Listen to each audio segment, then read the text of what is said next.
पीछे तक एप्लीकेशन आएगी नहीं, वहीं रखने का डंपिंग ग्राउंड में डाल देता है, नरक मचा दिया पूरे गाजियाबाद में। ऐसा कभी नहीं देखा मैंने, जिस तरह का माहौल बन रहा है ऐसा माहौल ही नहीं हुआ कभी। कोई घर में घुस जा रहा है, कोई सुनता ही नहीं है। पुलिस वाले जितने ज्यादा हो गए उतनी डकैती बढ़ गई। अरे एक कप्तान होता था, कितना बढ़िया सिस्टम चलता था, हैं? अपराधी मारे जाते थे, टांग में गोली मार दी, मतलब कोई मतलब है? टांग में गोली मार दी, टांग में लगती है गोली, सर में नहीं लगती। सारे गुंडों ने नरक मचा दिया है। क्या पूरा मामला है? देखिए, आपने सारी बात सुन ली हो। इस बहन ने जिस तरह से घटना बताई है, मैं समझता हूँ कि इससे ज्यादा जघन्य अपराध, इतनी खराब घटना, ऐसा लगता है धरती फटने वाली है। उसकी बच्ची के साथ, नाबालिग के साथ ओयो होटल में घेर करके ले गए, दुराचार किया गया, पूरा ओयो होटल में कार्रवाई, उसे जेल भेज दिया गया। जेल से छूटने के बाद न्यायालय में गुंडों को लेकर के झुग्गी झोपड़ियों से बांग्लादेशी रोहिंग्या, जो मैंने कहा था कि यहाँ हजारों की संख्या में रह रहे हैं, वो चुनौती है। और दिल्ली में 10 लाख रह रहे हैं, और गाजियाबाद में लौनी के हालात ये हो गए कि घरों में घुस के लूट कर रहे हैं। पूरे गाजियाबाद में चैन छीनना, लूट होना, कत्ल कर देना, छुरे मार देना आम बात है।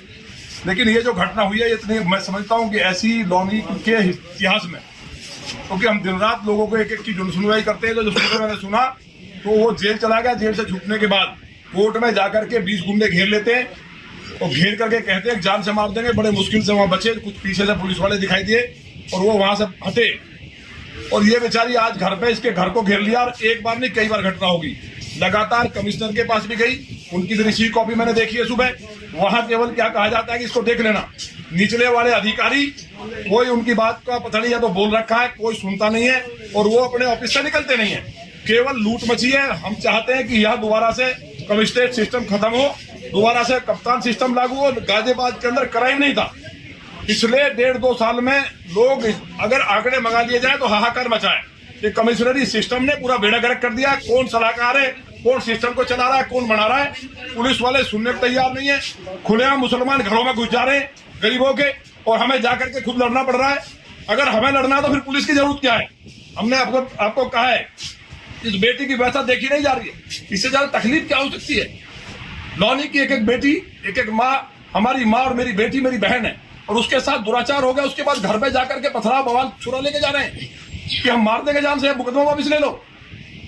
अगर यहाँ बुलडोजर नहीं चला, और जो अधिकारी हैं, चाहे बड़े हैं छोटे हैं, जो वायसराय बनकर के ये सोच रहे हैं कि लौनी के अंदर हाहाकार करेंगे, लौनी में नहीं होगा, दुनिया में हो जाए। मैं खुद बुलडोजर लेकर निकलूंगा, फिर कानून हाथ में लेना पड़े, उसके लिए मुझे फांसी लगे, जेल जाना पड़े। मेरी चेतावनी है कि 1 सप्ताह के अंदर इंसाफ मिलना चाहिए। और भी घटनाएं, कोई मकानों में घुस रहा है, रोज कहते कहते थक गया। पुलिस वाले बुला करके सेटिंग करते हैं, और एक तो ऐसे दलाल बैठे हैं कि हर चौकी थाने इस तरह लुटे जा रहे हैं, बिखरे। तकलीफ की बात है। मुझे उम्मीद है कि माननीय मुख्यमंत्री जी से हम मिलेंगे, और या तो आर पार की जंग अब होगी। लोगों को इकट्ठा करके इन पर बुलडोजर हम चलाएंगे। हम देखते हैं लौनी में गुंडागर्दी कौन सुअर करता है। सर, मेरे बेटी के साथ ये मुसलमान का एक लड़का आया, अखिल नाम का। इसने बदतमीजी करा बहुत गंदी तरह से, और बहका के। ऑटो में बैठे थे और 3-4 लड़के घुस के उसे कुछ सुनाया, बेहोश करके उसे होटल में ले गए।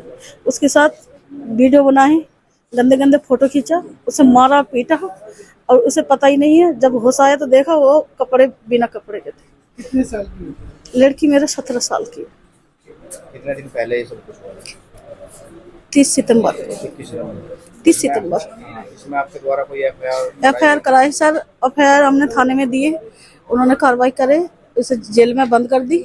जेल में से छुटके आने के बाद धमकी देते हैं, गुंडे लाते हैं, चक्कू लाके हमारे तरीके की धमकी देते हैं? जान से मार देंगे, तेरे बच्चों को मार देंगे, तेरे आदमी को मार देंगे। सर यही बोलते हैं, लेकिन केस वापस ले ले, नहीं जान से मार देंगे। आपने कोई शिकायत की? शिकायत की सर, जब गुंडे लेके हमें, थाने वाले हमारे सुनते ही नहीं है। बात रही कल की, तो कल आपके घर पे कुछ घटना हुई थी, क्या मामला था? सर कल 4-5 आदमी लेके घर में घुसे आए और कहते हैं चक्कू लेके, नहीं कह रहे केस वापस ले ले, नहीं जान से मार देंगे। हमने अपनी जान बचाई, गेट नहीं खोला हमने। इस मामले में आपने कमिश्नर साहब को शिकायत दी, क्या आश्वासन दिया? सर हमने पहले शिकायत करा था, कोई हमारे सुनते नहीं। जब हम विधायक जी के पास गए, आपने भी बताया, विधायक जी ने क्या आश्वासन दिया आपको? कह रहे हम हैं आपके साथ, हम कार्रवाई होंगे इसके। एक प्रकरण आज संज्ञान में आया है कि एक लोनी बॉर्डर थाने में एक अभियोग पंजीकृत हुआ था, जिसमें उसका प्रतिवादी वादी को केस वापस लेने के लिए धमका रहा है। इसमें अवगत कराना है कि दिनांक 3/10/23 को थाना लोनी बॉर्डर में एक अभियोग पंजीकृत हुआ था, जिसमें मारपीट और सड़क बलात्कार की घटना दर्शाई गई थी। इस संदर्भ में दिनांक 6/10/23 को अभियुक्त आकिल को गिरफ्तार कर लिया गया था, उसे जेल भेज दिया गया था। और दिनांक 16/5/24 को अभियुक्त आकिल जेल से बेल पर रिहा हुआ है। महिला द्वारा अपने इसी संदर्भ में आरोप लगाया गया कि वो जेल से आने के बाद से धमका रहा है। यह घटना कल की बताई जा रही, कल सायंकाल महिला के जो वादनी है उसके घर की बताई जा रही है कि प्रतिवादी आकिल और उसके कुछ अन्य साथी आए थे जो उसको केस वापस लेने के लिए धमका रहे थे।